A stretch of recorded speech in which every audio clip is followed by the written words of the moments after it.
Welcome to the 2010 Coach Phil Lazenby Show. I'm Randy Bergen. Coach, Friday night, Bayside host a very good Trinity Presbyterian team. We come up on the short end of that. Our record drops to 5-2 on the season, and we dropped to 3-2 in region play. Tough game on Friday night. We got beat by a pretty good football team. They do a great job. Coaching staff does a great job. Their kids execute extremely well, and we just got beat by a better team. Coach, as we reflect back on Friday night's game, talk just a little bit about defensively. These kids were running the ball extremely well. Tackling was a little tough on Friday night. What can we do to change that? Yeah, we tackled very poorly the other night. We've got to get out and just work on it. We've got to do it again and get out there and work on open field tackling, because I think we missed somewhere in the neighborhood of 40-something tackles. And when you do that, you're not going to beat anybody, and much less a very well-coached athletic football team like Trinity. All right, Coach, let's move forward. Friday night we hit the road again for our third road trip of the year.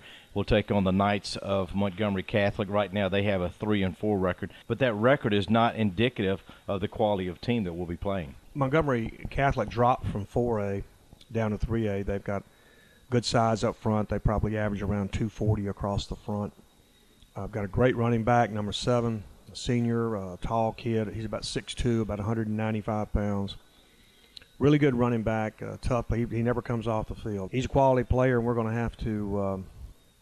We're really going to have to cinch it up to be able to stop them, because they do a good job of what they do, running the football in the power game. Coach, just talk about the Bayside offense. Obviously, last Friday night we saw a very big front. We'll see another big front this Friday night. Talk a little bit about, are we going to make any changes, not necessarily on the front line, but maybe some changes in some of the plays? Will we see a little more passing, or we're going to stay on the ground a lot? Well, I think you have to go in with a plan of a balanced attack. We had a little bit of trouble the other night picking up our receivers as they run their routes, but some of it had to do with the good coverage of Trinity's DBs and linebackers. It's not that we didn't move the ball. What happened was we got into situations where we had opportunities to score, got the ball down there a couple of more times close, and because of penalties or mistakes, we got two long drives that we had came up empty. So we've got to correct those mistakes, be a little bit more sound in all of our offensive play. But, the game wasn't lost by our offense. The game was lost by our defense and the poor tackling. And, that's something that is my responsibility, and we're going to work on it this week. Coach, let's talk real quick. In region right now, we are 3-2. Talk about the region, the way it stands right now, and what a win on Friday night could mean for us. The region is, we've got 3 teams now tied for first place: Trinity, T.R. Miller, and Washington County. And, boy, this thing is going to come down to those 3 teams, vying for first place, and basically first and second. Now, the only scenario in which we could get a third-place finish in the region would be if we went out and T.R. Miller loses to Trinity, because we would have the tiebreaker over T.R. Miller. That's the only scenario where we get a third place. The other scenario is that we win both games, we're assured of a playoff spot. That's the only once it gets past that, there's no assurances on anything. But if we win both games, we're assured of a playoff spot. All right, Coach, and in closing, let's talk real quick about injuries. Of course, Jonathan Walton didn't play on Friday night.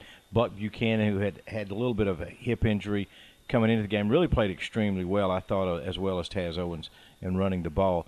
Are there some injuries out there that we need to know about, or we look like we'll have a full crew on Friday night? Well, we'll see on Jonathan. We're not sure yet. I haven't seen him today, and he can't play until he gets that shoulder brace, and I think that's supposed to come in tomorrow. So if he's ready to go, it'd be good. It'd be great. But if he's not, we're going to play with the ones that, with his replacement, whoever that is, and we're going to go out there and we're going to play. All right, Coach, let me get your final thoughts on your expectations for Friday night. If we play well, we'll have a chance. We play like we did the last 2 Friday nights, it's going to be a long bus ride home. Well, Coach, we certainly appreciate your time, and we'll wish you the very best against the Knights of Montgomery Catholic this Friday night. Thank you, Randy. There you have it, Coach Phil Lazenby's thoughts on the game as Bayside will travel to Montgomery to take on the Montgomery Catholic Knights Friday night. All right, remember, pregame begins at 6:35. Be sure to bring your headsets, and if you can't make it, you can always listen right here to BaysideAdmiralSports.com. I'm Randy Bergen. Thanks for joining us, and we'll see you Friday night. Go Admirals!